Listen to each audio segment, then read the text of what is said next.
Hello everyone, I am Shivani. Welcome back. आज हम the last lesson का जो पोर्शन बच गया था उसे करेंगे। Will start from page number 5 paragraph number 2। जैसा तुमने प्रीवियस वाले वीडियो में देखा है, मैं लाइन बाय लाइन हिंदी में एक्सप्लेन कर रही हूँ। जिन्होंने पिछला वाला वीडियो नहीं देखा है प्लीज देख लेना, मैंने कमेंट्स में लिंक शेयर किया है। चलो अब आगे बढ़ते हैं। While I was thinking of all this, I heard my name called. It was my turn to recite. What would I not have given to be able to say that dreadful rule for the participles all through, very loud and clear and without one mistake. But I got mixed up on the first words and stood there, holding on to my desk, my heart beating and not daring to look up. जब तक France वो सारी बातें सोच रहा था, उसे अपना नाम सुनाई दिया। अब उसका टर्न था पार्टिसिपल्स के बारे में बोलने का। तुमको याद होगा, उसने तो पार्टिसिपल्स के बारे में कुछ पढ़ा ही नहीं था, उसे कुछ आता ही नहीं था। वो क्या नहीं देने को तैयार था कि वो पार्टिसिपल्स के भयानक रूल्स बिना किसी मिस्टेक के लाउडली और क्लियरली बता पाता। जैसे हम कहते हैं ना, हे भगवान, मैं अपना बेस्ट चीज़ देने को तैयार हूँ, बस मेरा ये काम हो जाए। काफ़ी कुछ ऐसा ही फ्रांस ने भी सोचा। पर जैसे ही फ्रांस ने बोलना शुरू किया, वो बिल्कुल कंफ्यूज्ड हो गया। उसके वर्ड्स मिक्सड अप हो गए। उसका दिल ज़ोर से धड़कने लगा। उसमें हिम्मत नहीं थी कि वो सर ऊपर करके देखे। वो नज़रें झुकाए हुए था। I heard M Hamel say to me, I won't scold you little Franz, you must feel bad enough. See how it is? Every day we have said to ourselves, "Bah, I have plenty of time. I'll learn it tomorrow." France को सुनाई दिया M हैमल उससे बोल रहे हैं, मैं तुम्हें डांटूंगा नहीं लिटिल फ्रांस, तुम्हें खुद ही अपने ऊपर बुरा लगना चाहिए। देखो अब क्या हुआ, हम रोज़ खुद को बोलते रहे, अभी बहुत टाइम है, मैं कल लर्न कर लूँगा। And now you see where we have come. Ah, that's the great trouble with Alsace. She puts off learning till tomorrow. Now those fellows out there will have the right to say to you, how is it? You pretend to be Frenchmen, and yet you can neither speak nor write your own language. But you are not the worst. Poor little France. We have all a great deal to reproach ourselves with. अब देखो हम कहाँ पहुँच गए हैं। यही आल्सास के लोगों के साथ प्रॉब्लम है। वो लोग पढ़ाई लिखाई कल के लिए छोड़ देते हैं। एम हैमल को शायद पता नहीं था कि ये प्रॉब्लम सिर्फ आल्सास वालों के साथ नहीं है, सबके साथ है। क्यों, क्या कहते हो तुम लोग? कमेंट में ज़रूर बताना। आगे एम हैमल कहते हैं, अब दोस्त फेलोज मतलब प्रशिया वाले राइटफुली पूछेंगे, अपने को तो बड़ा फ्रेंच मैन बोलते हो, पर तुम लोगों को तो अपनी भाषा ना तो ठीक से बोलनी आती है और ना ही पढ़नी आती है। इस सब की वजह हम खुद हैं। हमें खुद की निंदा करनी चाहिए, हमें खुद पर शर्म आना चाहिए। Your parents were not anxious enough to have you learn. They preferred to put you to work on a farm or at the mills so as to have a little more money. तुम्हारे parents तुम्हारी पढ़ाई को लेकर कभी भी बेचैन नहीं थे। वो तो तुम्हें खेतों में या मिल में काम करने भेज देते थे जिससे थोड़ा ज्यादा पैसा मिले। मतलब पेरेंट्स को पढ़ाई लिखाई की फिक्र नहीं थी, उनके लिए थोड़ा पैसा ज्यादा बड़ा था। पैसे कमाने को उन्होंने ज्यादा इम्पोर्टेंस दिया। And I've been to blame also. Have I not often sent you to water my flowers instead of learning your lessons? And when I wanted to go fishing, did I not just give you a holiday? फिर M हैमल अपनी बात करने लगे। वो कहने लगे, मुझे भी ब्लेम करना चाहिए, मैंने भी गलती करी है। क्या मैंने तुम्हें कई बार पढ़ने की बजाय पौधों में पानी देने नहीं भेजा था? और जब मेरा फिशिंग करने का मन होता था, क्या मैंने तुम लोगों को हॉलीडे नहीं दिया था? तो एज अ टीचर उन्होंने भी काफ़ी गलतियाँ करी थी, जिसका उन्हें भी एहसास हो रहा था। Then from one thing to another, M Hamel went on to talk of the French language, saying that it was the most beautiful language in the world. फिर एक बात से दूसरी बात होने लगी। इस तरह एम हैमल बहुत देर तक फ्रेंच लैंग्वेज के बारे में बताते रहे।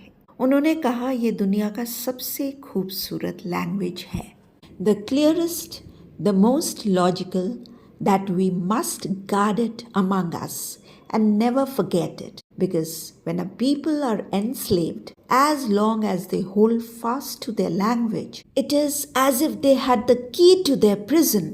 फ्रेंच सबसे क्लियर और लॉजिकल लैंग्वेज है. लॉजिकल मतलब क्लियर रूल्स पर बेस्ड है. इसे हमें अपने बीच गार्ड करके रखना चाहिए, संभाल के रखना चाहिए और कभी भूलना नहीं चाहिए, क्योंकि जब हमारी स्वतंत्रता छिन जाती है तो जितनी देर हम अपने लैंग्वेज को पकड़ कर रख सकते हैं तो वो एक तरह हमारे प्रिजन की चाबी की तरह काम करती है. बता सकते हो एम हैमल ने ऐसा क्यों कहा? क्योंकि हमारी लैंग्वेज हमें एक दूसरे से जोड़ कर रखती है. जब तक हम एकजुट हैं, एक दूसरे से जुड़े हुए हैं, तब तक हमें फ्रीडम हासिल करने की शक्ति है. एक दिन सब मिलकर हम आज़ाद हो सकते हैं. Then he opened a grammar and read us our lesson. I was amazed to see how well I understood it. All he said seemed so easy, so easy. I think too that I had never listened so carefully and that he had never explained everything with so much patience. फिर M Hamel ने grammar की book खोली और उन्हें lesson समझाया. France बहुत हैरान हो गया कि उसे कितनी अच्छी तरह से लेसन समझ आ गया. जो कुछ एम हैमल ने समझाया वो कितना इजी था. फिर फ्रांस को लगा पहले उसने कभी ध्यान से सुना ही नहीं था और एम हैमल ने भी इतने पेशेंटली पहले समझाया नहीं था. It seemed almost as if the poor man wanted to give us all he knew before going away and to put it all into our heads at one stroke. ऐसा लग रहा था एम हैमल बेचारे जाने से पहले जो कुछ वो जानते थे, अपना सारा नॉलेज एक झटके में इन लोगों के दिमाग में डाल देना चाहते थे. After the grammar, we had a lesson in writing. That day M. Hamel had new copies for us, written in a beautiful round hand. France, Alsace, France, Alsace. Grammar के बाद उन लोगों की राइटिंग की क्लास थी. M हैमल उस दिन सबके लिए न्यू कॉपीज लाए थे और उन्होंने ब्यूटीफुल हैंड राइटिंग में फ्रांस और एल्सास लिखा हुआ था. They looked like little flags floating everywhere in the schoolroom, hung from the rod at the top of our desks. उनको देखकर ऐसा लग रहा था जैसे पूरे क्लासरूम में फ्लैग्स लहरा रहे हों. एम हैमल ने उन्हें एक रॉड से उनके डेस्क के ऊपर लटका दिया था. You ought to have seen how everyone set to work and how quiet it was. The only sound was the scratching of the pens over the paper. France कहता है कि ये देखना चाहिए था कि कैसे सब लोग चुपचाप काम पर लग गए. चारों तरफ कितनी शांति थी. सिर्फ पेन के पेपर के ऊपर चलने की स्क्रैचिंग साउंड सुनाई दे रही थी. उस समय निब वाले पेन होते थे, उनसे हल्की स्क्रैचिंग साउंड कभी कभी सुनाई दे सकती थी. Once some beetles flew in, but nobody paid any attention to them, not even the littlest ones, who worked right on tracing their fish hooks, as if that was French too. On the roof, the pigeons cooed very low, and I thought to myself, will they make them sing in German, even the pigeons? बीच में एक बार कुछ कीड़े उड़कर अंदर आ गए. किसी ने उन पर ध्यान नहीं दिया. इवन छोटे बच्चों ने भी कोई ध्यान नहीं दिया.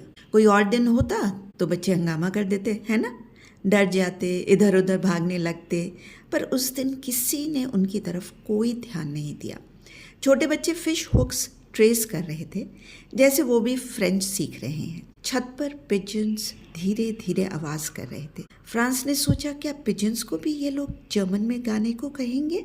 Whenever I looked up from my writing, I saw M. Hamel sitting motionless in his chair and gazing first at one thing, then at another, as if he wanted to fix in his mind just how everything looked in that little schoolroom. जब भी France अपनी writing से sir उठाकर देखता तो उसे M हैमल chair पर बिल्कुल बिना हिले डुले पहले एक चीज को फिर दूसरी चीज को ध्यान से देखते हुए नजर आते थे. ऐसा लगता था उस छोटे से स्कूल रूम की छवि को अपने दिमाग में फिक्स करके ले जाना चाहते हूँ. Fancy, for 40 years he had been there in the same place, with his garden outside the window and his glass in front of him. Just like that. Only the desks and benches had been worn smooth, the walnut trees in the garden were taller, and the hop vine that he had planted himself twined about the windows to the roof. सोचो जरा, 40 years से वो उसी जगह रहते आए हैं। उनका गार्डन खिड़की के बाहर और सामने उनकी क्लास एकदम एक जैसे थे। सिर्फ चेयर्स और टेबल्स घिसकर स्मूथ हो गए थे। वॉलनट या अखरोट के ट्रीज लंबे हो गए थे। हॉप पौधे की बेल छत तक पहुंच गई थी, जो उन्होंने खुद लगाई थी। How it must have broken his heart to leave it all. Poor man, to hear his sister moving about in the room above, packing their trunks, for they must leave the country next day. ये सब छोड़कर जाने में बेचारे M हैमल को कितना दुख हो रहा होगा। उनका दिल टूट गया होगा। कितना दुख हो रहा होगा अपनी सिस्टर को सामान पैक करते हुए देखने में, क्योंकि उन लोगों को देश छोड़कर नेक्स्ट डे निकल जाना था। But he had the courage to hear every lesson to the very last. After the writing, we had a lesson in history, and then the babies chanted their ba baby bo boo. Down there at the back of the room, old Hauser had put on his spectacles and, holding his primer in both hands, spelled the letters with them. You could see that he too was crying. His voice trembled with emotion, and it was so funny to hear him that we all wanted to laugh and cry. Ah, how well I remember it, that last lesson. पर उनमें हर lesson को last तक सुनने की हिम्मत थी। Writing के बाद उन लोगों को हिस्ट्री पढ़ना था। फिर छोटे बच्चों ने एक साथ बा बेबी बो बू मतलब कॉन्सोनेंट और वावल साउंड्स पढ़े। पीछे हॉसर ने अपना चश्मा पहन लिया था और अपनी बुक्स दोनों हाथों में पकड़कर बच्चों के साथ पढ़ने लगे। याद है ना, हॉसर प्राइमर लेकर आए थे, हमने शुरू में पढ़ा था। हॉसर की आवाज़ इमोशन से कांपने लगी। वो हंसी भी आ रही थी और रोना भी।